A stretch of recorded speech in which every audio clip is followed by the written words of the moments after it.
No cambias porque no tienes claridad. Muchos emprendedores dicen que quieren cambiar, pero no cambian. Dicen que quieren crecer, pero siguen igual. Dicen que ahora sí va la buena, pero vuelven al mismo punto. Y no es falta de ganas, es falta de ¿qué? De claridad. Hoy vamos a hablar de por qué no estás cambiando y cómo empezar a hacerlo de forma consciente y planeada. Hola, ¿qué tal amigos? Bienvenidos a Cuentos, Mitos y Relatos para Emprendedores. Mi nombre es Tomás Alvarado, director general de la agencia de Marketing Land y fundador de este espacio digital. Y como se los decía desde el inicio, vamos a tocar el tema del cambio. ¿Por qué es tan complicado cambiar uno mismo y cambiar por consecuencia una empresa, una organización, un emprendimiento? Fíjate, el cambio es una modificación. ¿Sale? Vamos a darles contexto. Punto 1. El cambio es una modificación, es un cambio de estado, de situación, de comportamiento. Pero, por eso, cualquier cambio, un cambio real, implica transformar aspectos importantes de tu vida. No importa que tú digas, Tomás, yo el cambio lo quiero hacer en mi empresa, probablemente ese cambio de tu empresa va a tener que empezar contigo. Entonces, en esto entra un factor importante que se llama la visión. La visión de una empresa, la visión de un cambio, responde a una pregunta: ¿qué quiero crear? Es bien importante poder responder esta pregunta, porque gracias a tener esta pregunta, vamos a responderla mediante ¿qué? El propósito, ¿sale? Que es ¿para qué existo? ¿Para qué existe esta empresa? ¿Para qué existe esto que voy a crear? ¿Cuál va a ser su finalidad? Y la visión, ¿qué es lo que genera? Diseña propósito y da sentido. Y cuando tienes todos estos aspectos de tu lado, es decir, son más claros, hay algo que muchos negocios y a muchas personas les suele faltar, que es dirección. Ahora, vamos a entrar de lleno a nuestro primer relato. Crear una visión, ¿sale? No es solo imaginar algo bonito. Por eso el primer relato lo vamos a llamar visión, propósito y dirección. ¿Sale? Nuestro primer relato trata de cómo nosotros deberíamos de poder crear una visión, y no vamos a empezar con esto de vamos a decretar. No necesariamente. Yo sé que hay muchas corrientes, pero no va por ahí el episodio. Si estás viendo este episodio o escuchando este podcast, por eso no vamos por ahí. Entonces, para que sepas, yo te estoy diciendo la neta, por dónde va el contenido. Lo que nos referimos aquí a la parte de la visión es la parte, la verdad, más tangible. No solo es imaginar algo bonito. Aquí es definir a dónde queremos ir de manera realista. Y sobre todo estamos hablando desde un sentido estratégico, ¿sale? El propósito no se inventa. El propósito se descubre, al menos es lo que nos cuentan diversos autores. Se encuentra ¿cómo se descubre un propósito, Tomás? Bueno, se encuentra observando en qué momento de tu vida, ¿sale? En qué momentos de tu vida esas cosas que le dan sentido, esas cosas que le dan más satisfacción, esas cosas que a ti te dan más coherencia con quién eres y con lo que haces. Porque cuando alineas propósito y, de nuevo, visión, eres más congruente y mucho más, ahora sí que comprometido, y también, ¿por qué no decirlo? Sin caer en esta parte, la otra vez escuchaba un término como de las personas que a todo le dicen, no, es que es para que seas feliz. O sea, sí te va a dar mucho más alegría, pero yo creo que la palabra sería plenitud. Entonces, tus acciones dejan de ser aleatorias y empiezan a tener una dirección, un rumbo. ¿Por qué para mí esto es importante? Porque hay momentos en la vida donde nos sentimos perdidos. Fíjate, te pongo el ejemplo rápido. ¿Qué pasó cuando yo me sentía perdido dando clase? Tuve que encontrar dónde estaba mi propósito, que era sí enseñar marketing, hablar de marketing, hacer marketing. Y dije, tal vez en la escuela no es la única manera en que lo pueda priorizar, ¿verdad? Porque de cierta manera yo siempre había querido priorizar mi empresa. Y dije, tal vez es el momento de hacerlo. Y tuve que encontrar de nuevo mi propósito para poder hacer una dirección de cambio. Entonces, ¿qué es lo que sigue? Después de que ya hablamos de nuestra visión, propósito y dirección, vamos a hacernos una pregunta. Quiero cambiar, pero algo me detiene. ¿Sale? Muchas personas, muchos de nosotros siempre queremos, o más bien decimos, quiero cambiar, pero no puedo. ¿Sale? Pero la realidad es otra.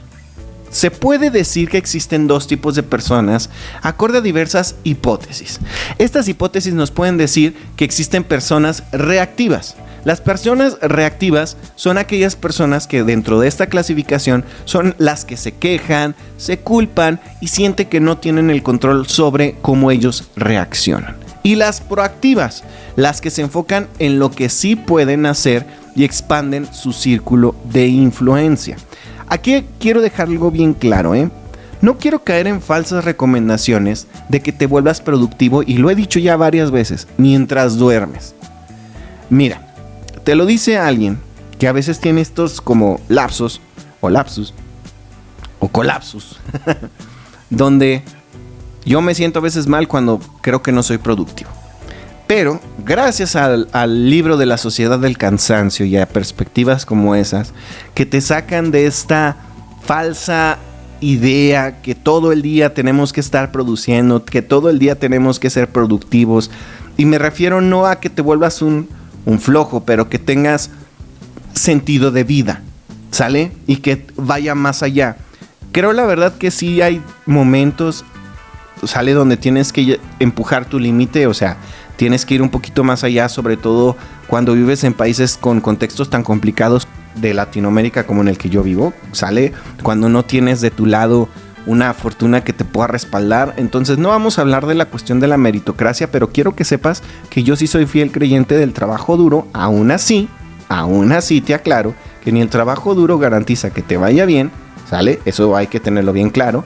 Y también no hay que poner en primer plano, en primer objetivo, el siempre ser productivo, porque luego las personas que queremos ser proactivas cometemos, creo, que este error. Entonces, no, por ahí no va. El problema no es el entorno, es dónde estás poniendo tu energía. Y fíjate, esto es bien importante.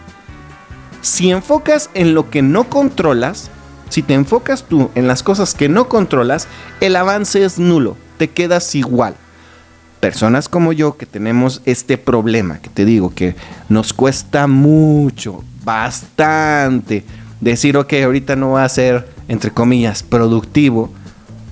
Nos cuesta mucho saber dónde ponemos la energía porque siempre queremos estar produciendo y no necesariamente es esto. Ahí te va algo que creo que es mucho más inteligente y valioso.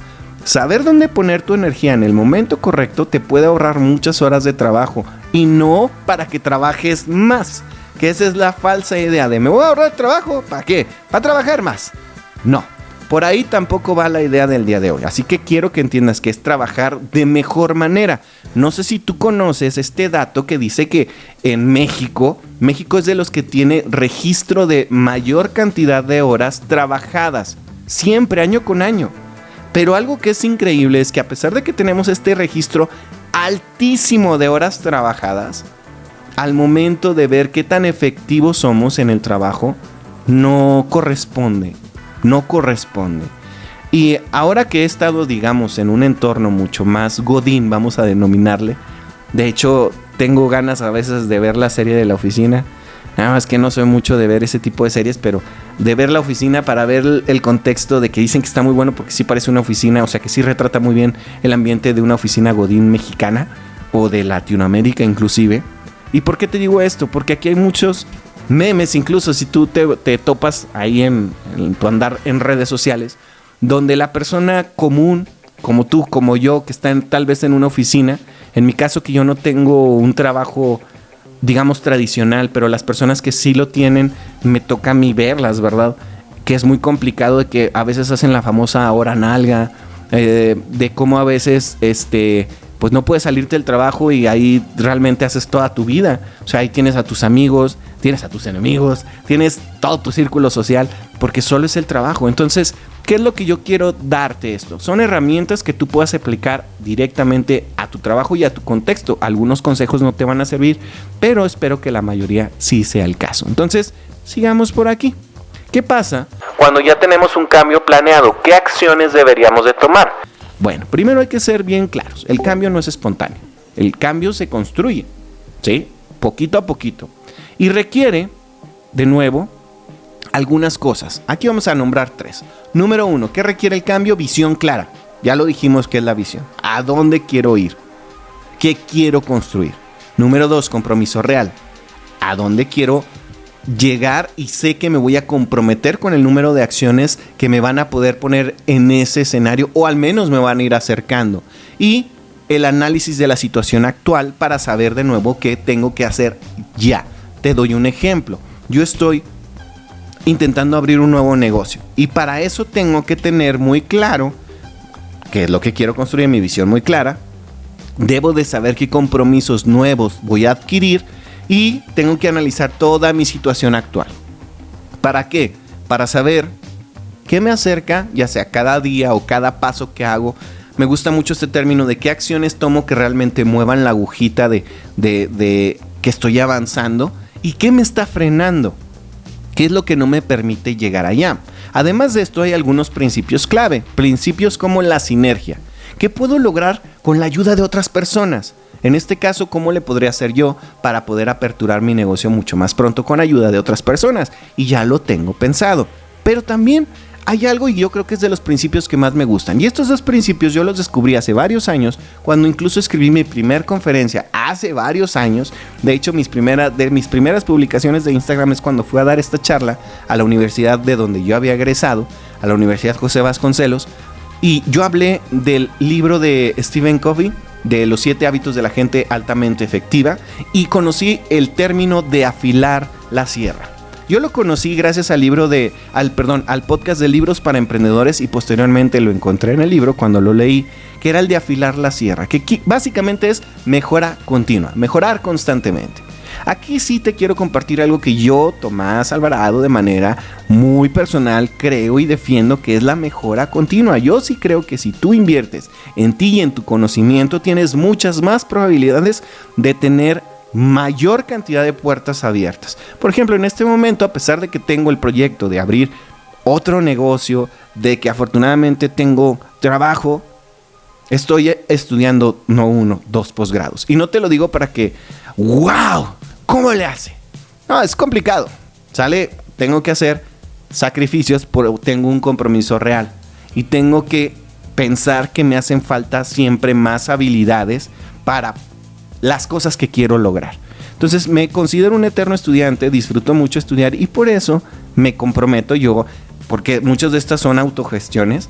Nadie me obliga a mí a seguir estudiando. Muchas personas dirán, ya párale, pero para mí es importante tener más habilidades y seguir afilando la sierra de manera constante, porque cambiar no es solo avanzar, es una vez que ya llegaste a ese lugar, ¿cómo sostienes ese avance? Y eso yo creo que es de las cosas más importantes. Muchas veces queremos decir, yo quiero ganar una X cantidad de dinero para comprarme una casota, por ejemplo, o para tener un megacoche, que yo creo que es de lo más normal que tendemos a decir cuando no sabemos bien cómo funciona esto, ¿verdad? Y decimos, quiero un coche deportivo. Pero luego pensamos que te vas a mí me pasó cuando estaba muy joven, quería mi primer carro, pero dices, no hay bronca, todo lo que gane se va al carro. Por eso, carnal. Y la gasolina, y las placas, y el seguro, aquí la tenencia, el refrendo.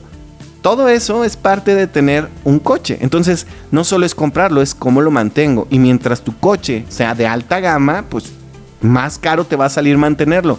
Lo mismo con una casa, lo mismo con una empresa. Si tú quieres ser empresario, si tú quieres dedicarte al emprendimiento y quieres tener un negociazo, ¿cómo lo vas a mantener como un negociazo? ¿Sale? Son de las cosas que se nos olvida. ¿Cómo podemos sostener ese avance que tenemos? La gente que dice, yo me quiero poner mamadísimo. ¿Qué crees? Una vez que te pones mamado, vienen nuevas preguntas y luego es cómo sostengo ese avance. Fíjate, por ejemplo, de ese caso yo te puedo decir en lo personal, a mí me ha pasado que ahora con los avances que he tenido en nivel, digamos, de mi físico, ahorita a lo mejor me ves así un poquito como con más peso y vas a decir, ya no hace ejercicio, Tomás. No, sí, pero estoy en un proceso donde ahora me toca otra vez subir y es la segunda vez que me toca este proceso. En ya algunos años que tengo entrenando de esta manera mucho más cuidada, que un profesional me lleva a mi alimentación, me dice qué tengo que hacer. Y ha sido muy satisfactorio, pero hay cosas que incluso te puedo decir como esto, no disfruto tanto por X o Y razones. Y tienes tú que ser consciente que esto es parte para sostener y avanzar en tu progreso. En mi caso, este ejemplo del físico. ¿Sale? Ahora vamos a entrar a un tema que es el tema de los valores y las creencias. Tus valores y creencias están detrás de todo. De ese cambio que tú quieres, hay detrás una creencia y hay un valor que puede sostener esa creencia. Fíjate, vamos a definirlos. Primero, los valores son estados mentales, son principios de acción y son cosas que tú consideras importantes. De nuevo, ¿quién? Tú. Lo que tú valoras no necesariamente lo valora la persona que tienes enfrente o a un lado, detrás, etc. ¿Sale? Son estados mentales y son principios de acción de cosas que consideras tú importantes. Puede ser que los valores, al inculcarlos la familia, se repiten en tu familia. Pero ¿qué crees? Cuando vas creciendo, tú puedes añadir valores e incluso puedes desechar cosas que para ti ya no son valiosas. Entonces, los valores no se dicen, los valores se demuestran. ¿Por qué y cómo? En tu comportamiento. Tú vas a demostrar lo que tú valoras en cómo te comportas. Ahorita vivimos en una época donde la gente se queja de lo que hace el otro, de lo que hace el vecino, de lo que hace el de enfrente. Pues bueno, esto pasa muchas veces porque a veces el vecino, la persona que seguimos en redes, quiere decir que valora una cosa, pero la verdad no es cierto y por eso parece que tuviera una doble moral. Porque en su comportamiento no hay una congruencia de lo que él dice valorar, de lo que ella dice valorar, con lo que te topas que hacen estas personas, con sus acciones. ¿Sale? Cuando lo que dices no coincide con lo que haces, no es falta de valores. Fíjate, es falta de claridad en cómo vivirlos. O sea, tú puedes tener un valor, crees en ese valor, pero lo que te decía, hay una incongruencia. ¿Por qué? Porque no sabes cómo vivir dentro de ese valor. A lo mejor tienes una idea, pero todavía no. Del otro lado están las creencias. Las creencias que son reglas y también que son internas. Tus creencias. Es como tú ves al mundo, es como te ves a ti mismo y qué crees que es posible hacer o no hacer en este mundo. Y pueden hacer dos cosas, fíjate, las creencias pueden impulsarte o pueden limitarte. Porque aquí es cuando ya entra esta parte del famoso, si crees que no puedes, estás en lo correcto. Y si crees que puedes, también. Entonces, sí tiene mucho sentido esta parte de que la creencia te puede hacer sentir que puedes lograr o no lograr algo, que vas a hacer o no hacer algo. Es bien importante, no bien imposible, bien importante que conozcas tanto cuáles son tus valores y cuáles son tus creencias en torno a un cambio. Porque puede ser que tus creencias o tus valores se contrapongan a eso que tú quieres cambiar. Y es necesario que hagas un ejercicio de introspección. ¿Por qué crees? Porque se presenta nuestro próximo punto. La resistencia al cambio. La resistencia al cambio, te lo tengo que dejar bien claro, cambiar no es cómodo. Es como si subieras una montaña. Cuando tú subes una montaña, te vas a enfrentar a muchísima resistencia. El clima, la altura, la condición física, el sol, lo que quieras. Te vas a enfrentar a muchas cosas. Pero, ¿cómo te lo explico? Lo conocido, lo que tú ya sabes que es, pues se siente siempre seguro. Incluso, aun cuando no funciona. Por eso, ahí te va una respuesta a una duda que tenemos, sobre todo cuando queremos cambiar lo que sea. Porque a veces cuando queremos cambiar, regresamos al mismo comportamiento que teníamos antes. ¿Por qué cuando dices, ya no voy a salir con este tipo de pareja? Repites patrón. ¿Por qué ya no voy a tener este tipo de trabajo? Repites trabajo. ¿Por qué cuando dices, no, ya no me va a pasar esto en la chamba? Repites el error. ¿Por qué cuando dices, ya no voy a tener este problema económico? Repites la deuda. Porque es más fácil, porque regresamos, ¿sale? Regresamos a aquello que es conocido y seguro, aun y cuando no nos funciona. Muchas veces, ¿sale? Lo negativo pesa más de lo positivo que es el cambio. Es decir, es más sencillo quedarnos donde estamos que cambiar. Pesa más.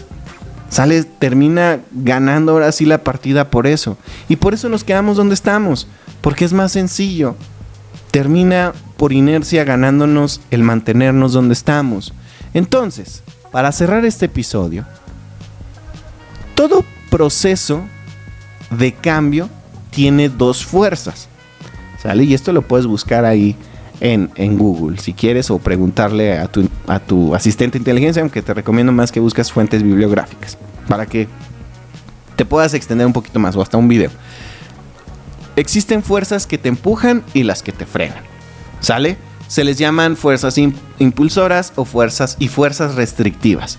Las que te empujan y las que te frenan. Piensa, quiero que pienses, ¿cuáles crees que son motivación, entusiasmo y crecimiento? ¿Y cuáles vendrían a ser miedo, tensión y parálisis? En tu caso, en lo que quieres cambiar, ¿cuáles son tus fuerzas impulsoras y cuáles son tus fuerzas restrictivas? ¿Sale? Y tu entorno. Dentro de tu entorno va a haber este tipo de fuerzas. ¿Pero qué crees? La decisión de cambio es tuya. Porque al final no cambias cuando puedes. Cambias cuando realmente decides cambiarlo. Sin importar lo difícil que sea. Y te quiero dejar la siguiente reflexión. Piensa esto. ¿Qué quieres cambiar en tu vida o negocio? Pero sigues postergando. ¿Y qué estás ganando en este momento al decidir no cambiar? Ahí está esa respuesta que necesitas tener para ahora sí, tal vez tomar la acción y la decisión de cambiar. Cuéntame esto. ¿Dónde? Aquí en los comentarios. Amigos, esto fue Cuentos, Mitos y Relatos para Emprendedores. Mi nombre es Tomás Alvarado. Suscríbete, comparte, mándale este episodio a tu amigo que necesites, a tu amiga que creas que necesite cambiar algo de su vida, de su negocio, de su emprendimiento, de su forma de estudiar, de lo que quieras. Si se está enfrentando al cambio y se le hace muy difícil, este episodio es para ella, es para él. Y vámonos de aquí, sin tanto rollo y con mucho más marketing. Y vámonos, porque aquí espantan.